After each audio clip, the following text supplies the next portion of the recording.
కోసం నేను వాడిని చంపాననుకో, ఎక్కడ దిగాలో చెప్పు, దింపి వెళ్తా. ఒక చోట అనేది ఏం లేదు, ఇక్కడ దిగినా ఒకటే నాకు.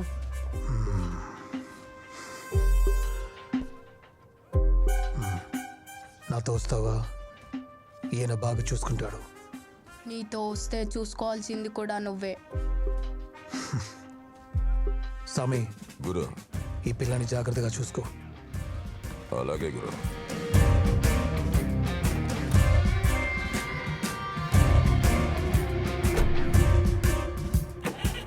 ఆ తర్వాత నుంచి వాడు నా దగ్గరే పెరిగాడు. అంతకు ముందు నా దగ్గర ఎంతో మంది పెరిగినా వాడు మాత్రమే నాకు దగ్గరయ్యాడు. వాడెప్పుడూ గురునాథ్ కూడా దగ్గర అవ్వాలని అనుకునేవాడు. కొన్ని సంవత్సరాల తర్వాత వాడికి ఆ అవకాశం వచ్చింది. నైజీరియా నుండి పెద్ద మొత్తంలో డ్రగ్స్ వచ్చాయి.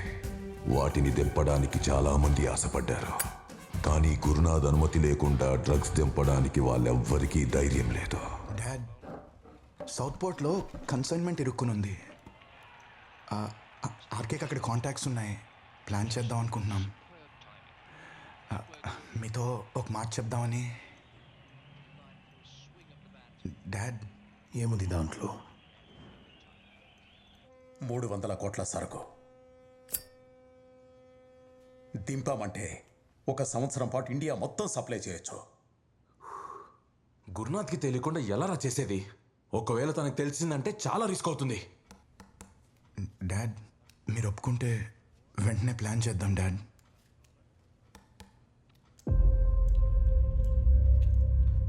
నేను ఈ బిజినెస్లో దిగినప్పుడు నాతో పాటు పరిగెత్తే వాళ్ళు తక్కువలో తక్కువ 15 మంది ఉండేవాళ్ళు. అందులో 300 చచ్చారు. మిగిలిన వాళ్ళు జైల్లో ఉన్నారు. అంతేగా స్వామి? అంతే గురు. ఎవరికి అందనంత ఎత్తులో ఆగకుండా పరిగెడుతూ ఉన్నది నేను ఒక్కడిని మాత్రమే. ఎందుకో తెలుసా? నేనున్నానుగా గురు.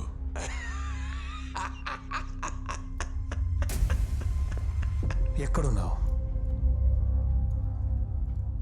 నేను నీ ముందు కోట కట్టుకుని కూర్చుంటే నువ్వు నా ముందు చేతులు కట్టుకుని నిల్చున్నావు. కారణం ఏంటో తెలుసా? ఏం చేయాలనే దానికన్నా ఏం చేయకూడదు నాకు తెలుసు, బాగా తెలుసు.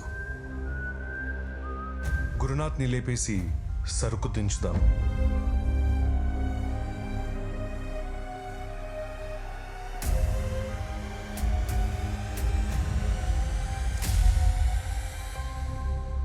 నువ్వు ఎంచుకున్న ఆయుధం ఎదుట వాడిని భయపెట్టాలి, నిన్ను కాదు. అర్థమైందా? అర్థమైంది డాడ్. ఈ న్యూస్ నాకు ముందే వచ్చింది. ఏం చేయాలో నాకు తెలుసు. లీవ్. అలాగే డాడ్.